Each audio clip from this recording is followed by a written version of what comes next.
सीता ने 1000 कष्ट सहन किए, मरने के भाव नहीं लाई, ध्यान रखना, कभी नहीं लाई, कष्टों को सहन करने लगी। मैना ने, राम ने, बुद्ध ने, महावीर ने, पारसनाथ ने 1000 कष्ट सहे, लेकिन मरने के भाव उनके अंदर कभी नहीं आए। जिंदगी को पूरी जिंदा दिली से जियो। मैं अपने जीवन की घटना बताता हूं।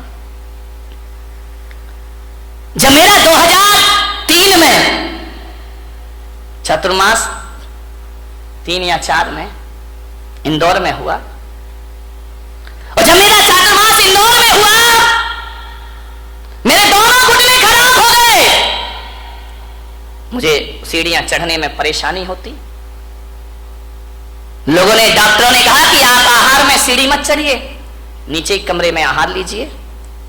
एक पूना के डॉक्टर थे, डॉक्टर संचेती करके, घुटने के मास्टर थे, अब हैं नहीं, मुझे नहीं मालूम। उनसे मेरी जांच हुई पूना में, MRI कराई घुटनों की। उन्होंने कहा घुटने खराब है आपके, इन्हें चेंज करना पड़ेगा। मैंने कहा उस समय मैं कितने साल का रहा होऊंगा, 35, 36, 37, 38 साल का। उन्होंने कहा आपके घुटने चेंज हो गए। मैंने कहा घुटने चेंज होने का मतलब है ऑपरेशन, और ऑपरेशन का मतलब है इस्तीफा, रिजाइन तो देना ही पड़ेगा।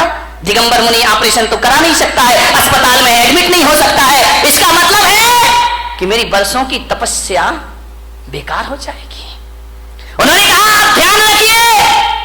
मैंने कहा नहीं कराऊंगा ऑपरेशन तो बोले घुटने हैं, घिसते जाएंगे, घिसते जाएंगे, घिसते जाएंगे, जो घुटने 20 साल चलना है वो 10 साल में खत्म हो जाएंगे, आप चल नहीं पाएंगे। आप आसन लगा के ना बैठे। मान्यवर, जो आप मेरे कमरे में यहाँ पे देखते ना, मैं इस पर बैठा हूं, ये मेरा शौक नहीं है पैर में, इसलिए मुझे इस पर बैठना पड़ता है। बाकी सिंहासनों से हमारा कोई मोह नहीं हुआ करता है, ये समाज की व्यवस्था है। उन्होंने कहा कि पैर मोड़ के नहीं बैठना, तकलीफ होगी आपको। तकलीफ इतनी बढ़ी, इतनी बढ़ी, इतनी बढ़ी, इतनी बढ़ी, 2007 तक कि मुझे बिहार करने में दिक्कत होने लगी। पैरों में भयंकर दर्द रहता। मेरा 2007 में सूरत चतुर्मास हुआ, वहां से मैं पावागढ़ के लिए गया, तीर्थ यात्रा करने के लिए। और जैसे ही पावागढ़ पहुंचा, 3500 सीढ़ियां पावागढ़ की, गुजरात में। मैंने कहा इतनी सीढ़ी मैं कैसे चढ़ूंगा?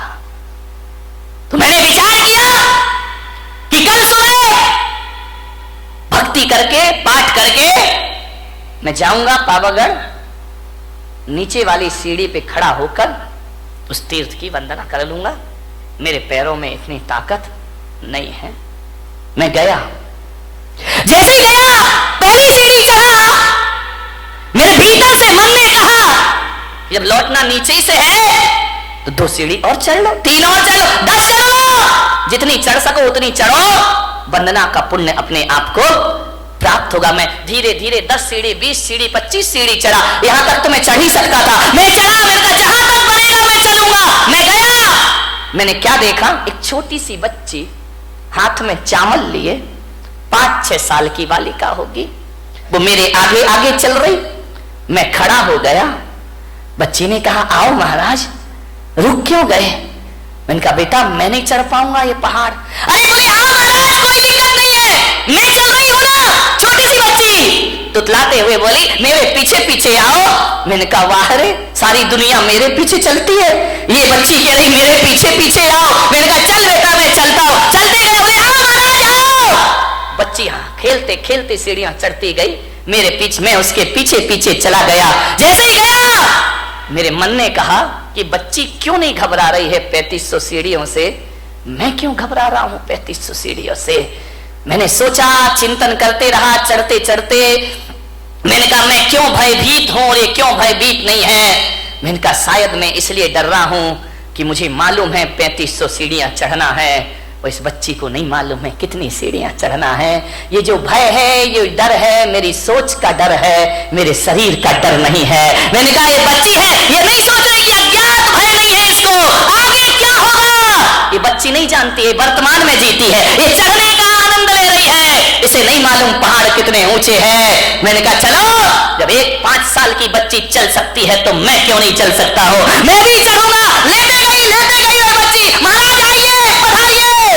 छोटी सी बच्ची, मैंने माँ बाप से कहा इसे गोद में ले लो, बोली नहीं मैं पैदल चलूंगी। महाराज पैदल चल रहे हैं, 5 साल की बच्ची, मैं भी पैदल चलूंगी। अरे मैंने कहा बच्ची तू मुझे देख के पैदल चल रही है और मैं तुझे देख के पैदल चल रहा हूं, आप दोनों एक दूसरे को देख चलते गए। चल, आपको विश्वास नहीं होगा, 2 घंटे में मैंने और बच्ची ने 3500 सीढ़ियां चढ़ ली उन पहाड़ की। ध्यान रखिए, जो कभी 2nd फ्लोर में आहार में जाना नहीं चाहता था, 3500 सीढ़ियां चढ़ी। किससे चढ़ी मेरे भाई?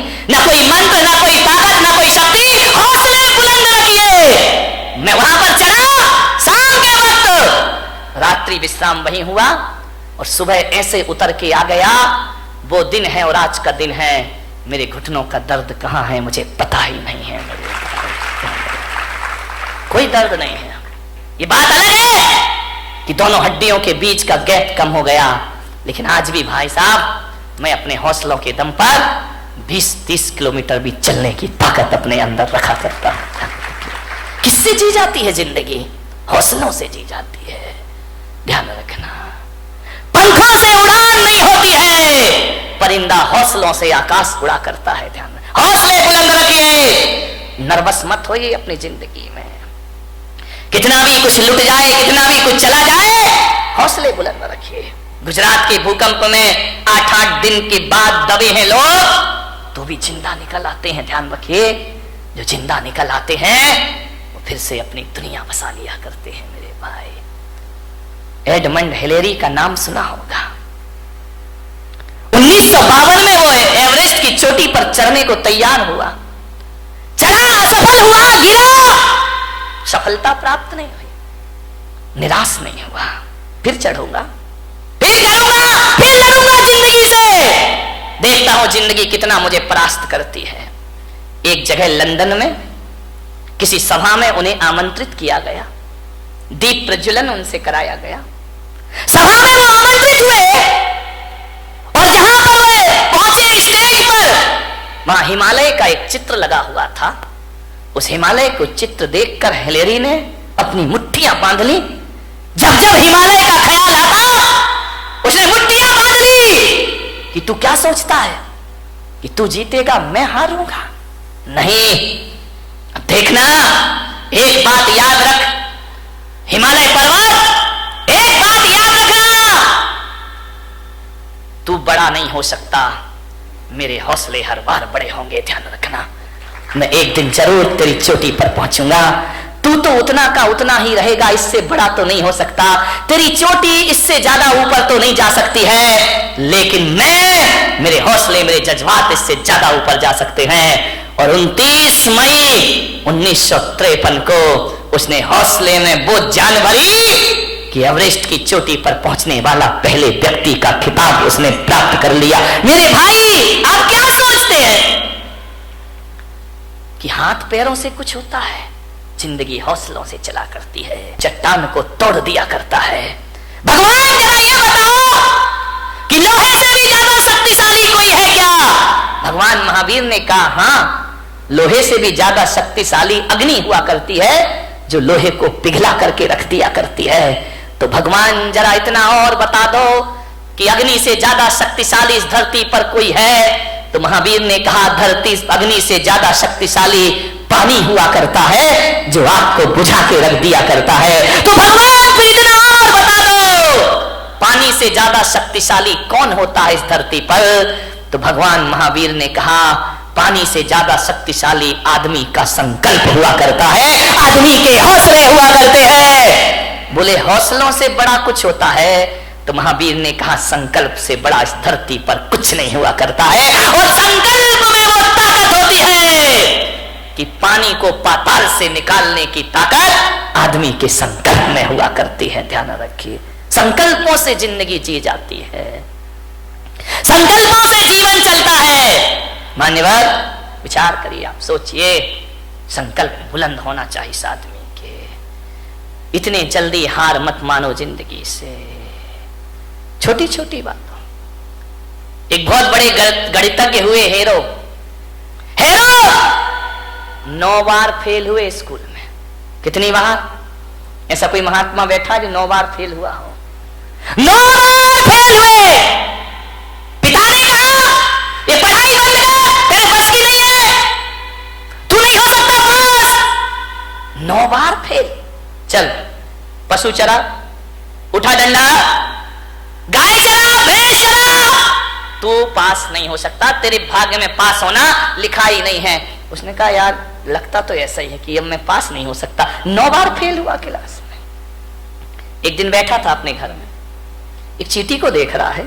चींटी चढ़ रही है, गिर रही है, चढ़ रही है, गिर रही है, फिर चढ़ती है, फिर गिरती है, फिर चढ़ती है, फिर गिरती है। हीरो ने कहा यार ये गिनू तो कितनी बार चढ़ रही है। उस दिन वो चींटी 99 बार चढ़ी और गिरी, 100वीं बार ऊपर चढ़ी। उसने कहा मिल गया। पिता से कहा मैं स्कूल जाऊंगा, मैं पढ़ूंगा। बोले पागल है क्या, 9 बार फेल हुआ है? बोले 9 बार हुआ हूं ना, अभी 90 बार बाकी है। बोले क्या मतलब? बोले वो चींटी 100वीं बार ऊपर चढ़ी है, मैं तो अभी 9 बार फेल हुआ हूं। 90 बार। बाप ने कहा पागल 90 बार में 90 साल लग जाएंगे, तू मर जाएगा, जो चींटी की बराबरी। अरे बोले कुछ भी हो जाए, अभी तो 90 बार मुझे पास होना। एक बात लग जाए आदमी को तो जिंदगी बदल जाया करती है। एक बात में जीवन के सूत्र मिल जाते हैं। बोले 90 बार तभी और पढ़ना है मुझे। बहुत जिद की पिता से, पढ़े लिखे, मालूम है 10वीं बार में वो बच्चा पास हो गया और वो सबसे बड़ा गणितज्ञ बन करके खड़ा हो गया। उसकी किताबें मैथमेटिक्स में चला करती हैं, ध्यान रखिए। इतना महान गणितज्ञ बना, उसके जैसा गणित के सवाल हल करने वाला दुनिया में दिखा है। आदमी थक जाता है, आदमी हार जाता है, आदमी अपनी सोच से हार जाता है। एक बात बताइए, 2 पहलवान लड़ रहे हैं, दोनों की शक्ति बराबर है, दोनों के दांव पेंच एक से हैं, कुश्ती लड़ रहे हैं, दोनों के एक से दांव पेंच, एक ही गुरु, एक सी ताकत, एक हारता है एक जीतता है। बताओ भाई कौन हारेगा कौन जीतेगा? बोलिए, आपसे मेरा निवेदन है। दोनों लड़ रहे हैं, एक सी ताकत है, एक से दांव पेंच है, कुश्ती लड़ रहे हैं। एक से वजन और एक सी ताकत वाले होने के बाद भी एक तो हारेगा ना, एक जीतेगा। कौन हारेगा? ध्यान रखना, ताकत तन की एक सी है, हारता वही है जो मन से हार जाएगा, वो शरीर से हार जाएगा। मेरे भाई, जो मन से हार मान लेता है वो तन से हार मान लिया करता है। तो मैं आज आपको सूत्र दे रहा हूं कि मन के हारे हार है और मन के जीते जीत। जिसका मन हार गया वो दुनिया में कभी विश्व विजेता नहीं बन सकता है। सम्राट सिकंदर अंतिम सांस तक विश्व विजेता के सपने देखते रहा। मान्यवर, सपने देखिए, देखना चाहिए। बिना सपनों की जिंदगी कभी आगे नहीं बढ़ा करती है। हौसलों के साथ जिंदगी को जियो मेरे भाई। विपत्तियां आएंगी जीवन में, विपत्तियां जो होती हैं वो पार्ट ऑफ लाइफ है आदमी के जीवन में, जीवन का एक हिस्सा है। विपत्तियां पार्ट ऑफ लाइफ है और विपत्तियों में अपने आप को संभालना आर्ट ऑफ लाइफ हुआ करती है मेरे भाई। सबसे बड़ी कला हुआ करती है मुसीबतों में अपने को संभाल के रखना, बहुत बड़ी कला हुआ करती है। आर्ट ऑफ लाइफ बनाओ, पार्ट ऑफ लाइफ को ध्यान रखिए। जीवन की एक कला है जिंदगी, मौत से मत घबराइए। मान्यवर, जिंदगी जीने के लिए मिली है, इसे आत्महत्या की भट्टी में मत झोंकिए। पूरी जिंदा दिली के साथ जिंदगी को जीने का प्रयास करिए, जियो।